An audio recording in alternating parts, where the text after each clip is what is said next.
It's Jack Pinter. Matthew, great to see you again. I have to start with your backdrop. Is there a metaphor going on? Absolutely. What would you expect? I really feel, Matthew, like we're on the frontier. I mean, I'm on my frontier, you're on your frontier, exploring new territory, but really, really cut off from civilization and cut off from the town. And I'm just trying to think about what are the lessons that the frontier might have to teach me and teach all of us. Yes, a bit of multitasking along the way.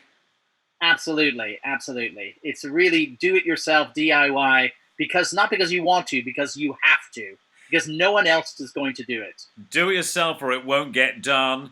Exactly, and we could riff on that all day long, and also the middle class angst of the privilege that many of us assume is that we can actually delegate a couple of these tasks. Yes, and when we lived back in the town, when we weren't on the frontier, if we can have a little nostalgia for that time, we could we send our kids to school where Yeah, yeah, teachers who yeah. actually chose to be teachers would teach them, who actually know the thing that they're teaching, are actually experts in their topic, who know what a complex equation is, who can tell you the volume of a gas and how to figure that out in moles. I mean, these Moles. these are I maybe once the time learned, but it's surely forgotten. And I suppose for me, what's really hit home is the hairdresser. Now, I actually had a hair appointment on the day of that lockdown was announced, and of course, it was called off. And Matthew, to be honest, I'm just not sure how much more hair gel can do for me. I mean, it's Exactly. working hard. I've got a big supply. I've been, stocking up on hair gel, but I have to decide now. I face this difficult choice: which member of my family is going to cut my hair? And this is a philosophical question if I ever had one. Exactly. Well, philosophical, or I'm getting spin the bottle, or maybe Russian roulette. maybe that would be the way to go. And I don't know what your house is looking like, Matthew, but mine is regularly filthy. And I know it's a first world problem, not having a cleaner. I know it's a middle class problem. I accept that. But first of all, my house is so much dirtier than it ever was before, Yeah, basically yeah, because there are 4 people in it all day long. yeah. Shocking. I look at the stairs and I think, oh, I've got to sweep the stairs. And my wife, Kate, said something to me. She reminded me of an old saying: man works from sun to sun, but a woman's work is never done. Ain't And that I the think we're truth? we're all kind of women in our house thinking, oh yes, we've got to do all these things that we once outsourced. I've got to do my own personal training. I've got to do my own gardening. I've got to do everything. I'm on the frontier. I've got to either figure out how I could do these things or learn how to do them. But I'm really on my own here. Wow, wow, wow, wow, wow. Yes, exactly the frontiers thing. Or I remember, what was it, Thunderbirds? There was just a metaphor. I'm just riffing here. He said, you've got this. Do you remember Thunderbirds, the series in the '60s, the Sure. '70s, Anderson, and he said, there's nothing on the moon. There's nothing on my model moon. I have to make it. And it's sort of a metaphor of that. We just think, wow, wow. Even just entertaining kids, you've got to make it all. So Absolutely. crazy time. So we've had our luxury, and then just riffing on another idea. So that housework idea. So housework used to be zillions of hours keeping the front step clean. Then we've been freed by technology. But what you've just mentioned really isn't that, is it? We seem to be really back in almost Victorian times in terms of our work allocation. Bizarre, bizarre, bizarre. Absolutely. I suppose we can remember a time when there was no public education, where Yeah. kids were just at home or out running around, but there wasn't someone that we designated to be responsible for the learning of our kids. So there's a debate there. What should we start? Independent schools. Do you remember there was all that fuss about all these independent schools? Mm. We'd be less critical if they were offered now, wouldn't Yes, listen. We have an independent school here in my house, and it's not going. they? No. I'm an academy. I'm an academy. That's all good. And what about outside the house? How are we navigating? Well, I think there's some roles that I've had to assume that I never even imagined that even existed as a role. And one thing I would define as social choreography. And so that's when you're out on the street and you're thinking, okay, do I go off the path or do you go off the path, or who goes this way and who goes that way? And are we really 2 meters distance, or was that like a meter and a half? Oh my gosh. And a friend of mine said that she was out walking in Primrose Hill, and she stopped to look at a flower, and somebody ran past her, and he said, "What are you trying to do? Kill us all?" And I just think again, it's a role that I never thought I'd have to take on, and also I have to be a little bit of a private detective because my Yeah, son yeah, does go out. Our 14-year-old, he does go out. He says, "Oh, Ryan and I were yeah. doing this," and I was like, "Yeah, okay, you and Ryan, but how close were you together?" "Oh, we went over to so and so's house." It's like, did you go into so and so's house? I mean, I feel like I'm not very Columbo-esque, desperate, trying to figure out who he may have contacted. And again, just pressing this message about staying separate, as we just got a letter today from Boris, reminding us of the importance to do that. And I suppose, Matthew, that brings up this whole moral issue, Yeah, because I yeah. really felt like I've had to take the role of a moralist. If I want to go out, if I want some raisins, Matthew, and raisins are not going to keep me alive, but I just want some.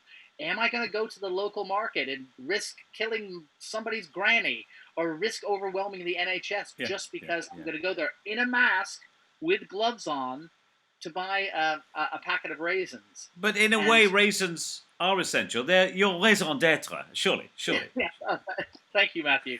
And of course, let's bring up the H word. Now, I don't know exactly where you sit on this, but I must say I am a hoarder. Yes, I am. I hoarded before lockdown, and I've been trying to hoard since. And there's a huge debate. Everyone else in my house completely against hoarding, telling me it's socially irresponsible. How other people are going to need these things and are not going to be able to have them because I bought 10 packets of spaghetti and a lot of spaghetti sauce, that somehow I'm going to kill and maim and harm the rest of society just for making that decision. So there's a lynch mob. We're putting Jack's home address below. If you can get some flaming torches Friday night, he'll see you there. He'll cook supper, Absolutely. maybe a nice bolognese. And I think again, these are the moral decisions that we're facing. That I suppose, we always face moral decisions, but they're very very different and much more immediate than they were in the past. Well, I would say almost the opposite. That we are in normal life, we are protected from hard work and morality and the use of our muscles. But now it's slapping us in our face, and everyone has more duty. It seems that as you say with the raisins or the running, one small slip has these amplified consequences, which is deadly. But can we bring it back to what we need to do, or to almost relate it to the frontier side? I mean, you mentioned hoarding. I would say the frontiers people had to be hoarders. The Absolutely, they completely had to. Yeah. the main thing, the main reason, I think 62% of frontiers people gave up, had to be rescued, had to come back from the brink, was that they had not accumulated enough fuel for winter. And that was a Mm. very sad thing. So it's a particular effect that this is having on people. Yeah, and maybe that's a good way of thinking of this: is what fuel do we need to survive this? What do we need to go on? And I think there's some practical skill fuel that we need. I think about how I'm using more skills that I teach, like negotiation, how to create a win-win outcome with schooling my son, mediation, how to sort out disputes in the house. Help people and listen to people, allow them to be heard, recognize that they're heard, and invite them to have come to a positive conclusion themselves. I must say, as a budding psychologist, my wife, as I mentioned, really hates cleaning. Why does she hate cleaning? Because she had this absolutely horrible experience in boarding school where Yeah, she was yeah, yeah. cleaned and inspected every day. So in a way, I'm bringing these skills as fuel to the success of my cottage, my frontier shack, that where I have to do a lot of these things. And I think one other thing is that we need to remember to fuel ourselves. And what are the sources of emotional fuel that are going to allow us to respond creatively and proactively and self-sufficiently to everything that we're facing? So is that the punchline? Is that the question for our viewers? What do you think? What would you ask them in terms of that last piece? Yeah, I think asking people, what's going to fill your tank? What's going to fill your tank for the winter? What is the fuel that you need? Because we don't know how long this winter is going to last. It could be a harsh winter. It could be a long winter. Maybe it's going to be a short winter. But let's make sure that we're not looking at the gauge and thinking, oh, fuel, I'm not sure we're going to make it. I'm not sure we're going to make it. Let's keep thinking about refilling about that fuel tank with skills, as I said, and also to be compassionate to ourselves and think, what do I need? Put your own mask on first before you put the mask on of others. What do I need to fill up my fuel tank? And I think that's absolutely personal for every individual.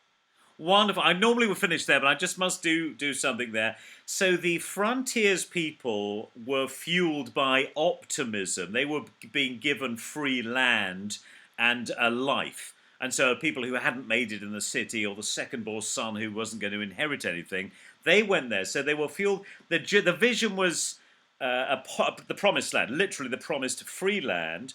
What Yeah. is the land that we are going to get from being in the frontier?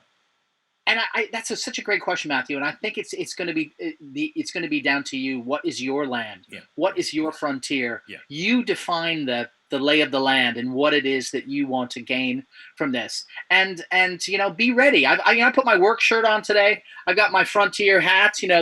I'm ready. I'm ready for the moment. I'm going to protect myself from the sun. I'm ready to work. I'm dressed for the moment. I'm going to provision myself. I'm going to do the best I can. I suppose that's the last thing, is that we don't have all these other people to help us. So let's find aspects of ourselves that we can bring to this isolated existence, this frontier life, and let's just do the best we can, and that's enough. Wonderful, wonderful, wonderful. And to end with a quick fuel metaphor, thank you so much, Jack Pinter. You have fueled our imaginations. Thank you, viewers, for plugging in. This wasn't your regular stuff, was it? This was a little bit more exciting than the BBC 5 o'clock briefing. So like, comment, share, connect, and force your friends to watch it. There are no volunteers in this campaign. All right, mate. You take it easy. We'll see you soon. Thank you, Matthew. Bye-bye. See you, everyone.